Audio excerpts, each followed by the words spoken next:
Day 242 of doing a LeetCode problem every day until I get a job. All right, y'all, we're back again. Another day, another LeetCode problem. This time we're day 242, and I don't see any signs of stopping anytime soon, y'all. So let's get into it. Today we have question number 530, minimum absolute difference in BST. The difficulty level is easy, so you already know we're going to keep the solution as simple and easy to understand as well. So let's get into it, y'all. Question says, given the root of a binary search tree, BST, return the minimum absolute difference between the values of any two different nodes in the tree.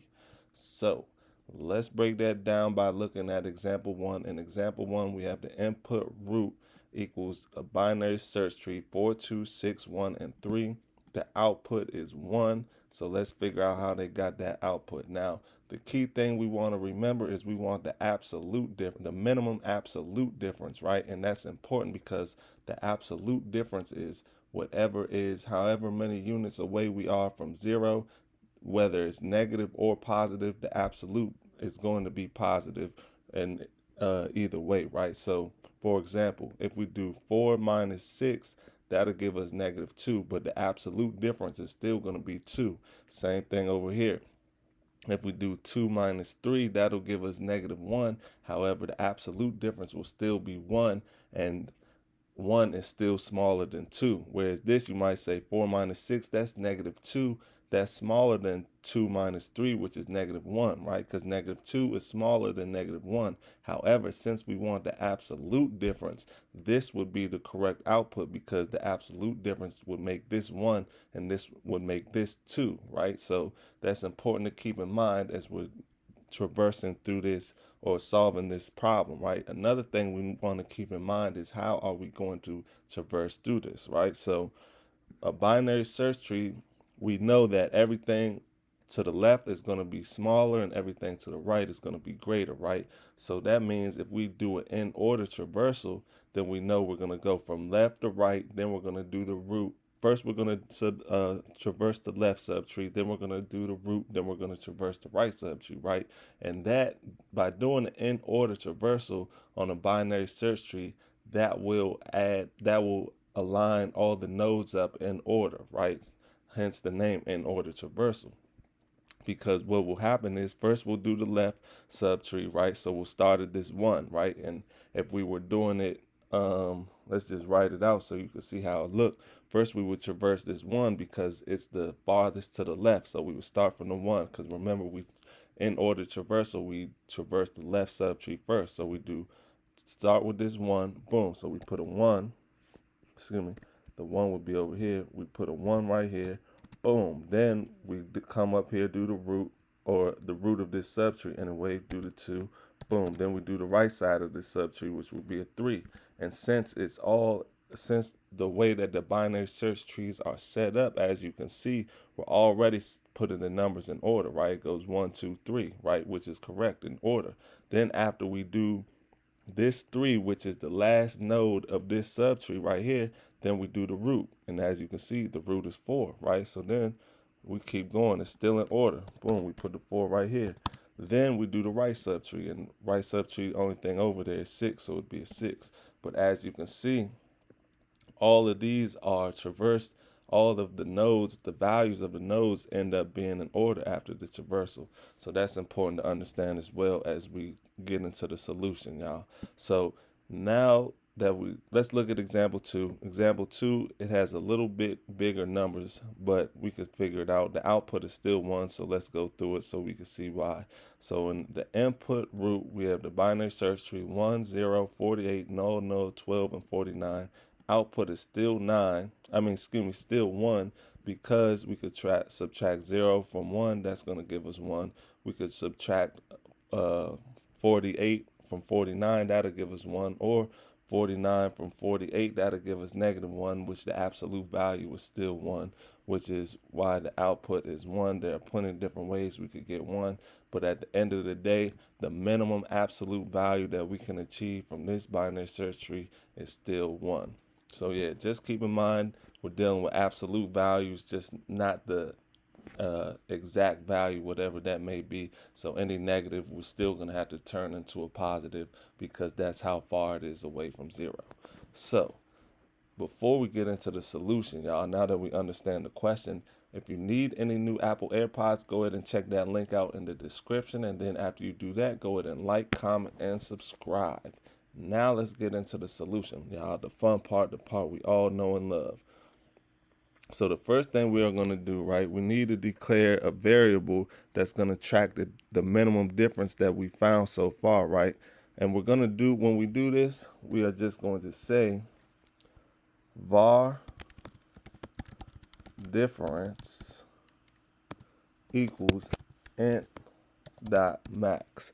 So we're going to initialize it to the maximum possible integer value just to start. That'll change as we go along in our solution, or as we solve the problem. This will get changed, but as of right now, we're going to initialize it with int.max. Then we also need to declare a property that will store the value of the previously visited node during the in order traversal, right? So in order to do that, we're just going to say var previous node value colon int question mark. Make that an optional.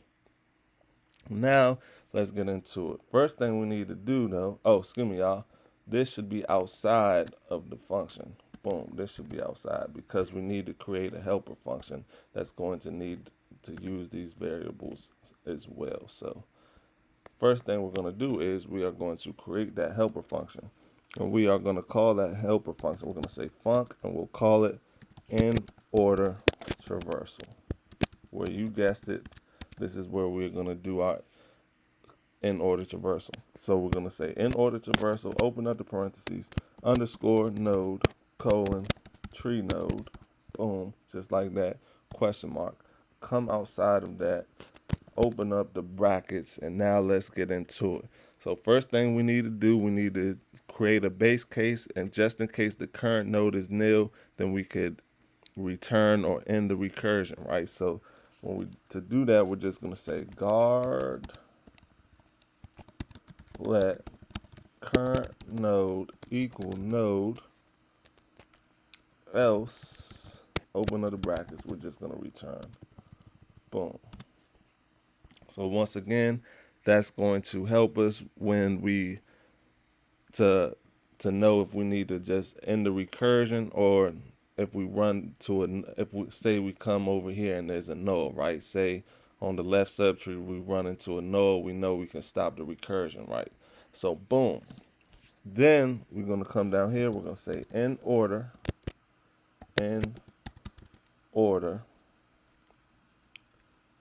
traversal. My bad, y'all. Check my spelling. In order traversal, open up the parentheses, current node dot left. And what that's going to do is we are going to recursively traverse the left subtree. Now we need to compare the current node's value with the previous visited node's value and update the minimum difference if the current difference is smaller. So in order to do that, all we need to do is say if let value equals previous node value, open up the brackets, say difference equals min, open up the parentheses, difference,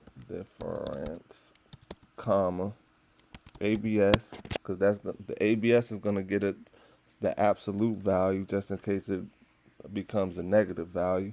So ABS current node dot val minus value. And once again, this is going to update the minimum difference if the current difference is smaller, right? Now we need to update the previous node value and the current node value. So in order to do that, we just need to say previous node value equals, excuse me, that should be equals current node dot val. Boom. Now we need to recursively traverse the right subtree. And in order to do that, we just say in order traversal, open up the parentheses, current node.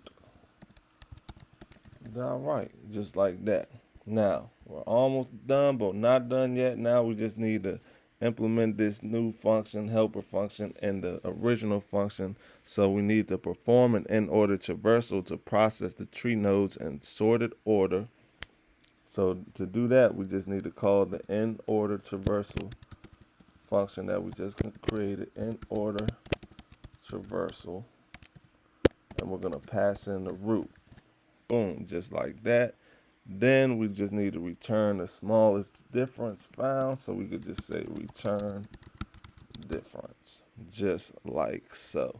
Now, that should be all she wrote, y'all. Let's run it, make sure it runs properly.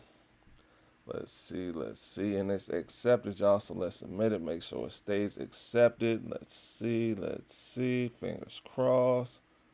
Let's see what it says. Oh, there it is, y'all. 0 milliseconds beats 100% of users with Swift, y'all. That's what I'm talking about. That's what I like to see, though. Some good numbers right there, y'all. I hope y'all learned something today. Before we leave, though, get one more look at the code. This is the helper function right here. Then this is the rest of it. I hope y'all learned something today, and I hope to see y'all here tomorrow for another day, another LeetCode problem. See y'all then.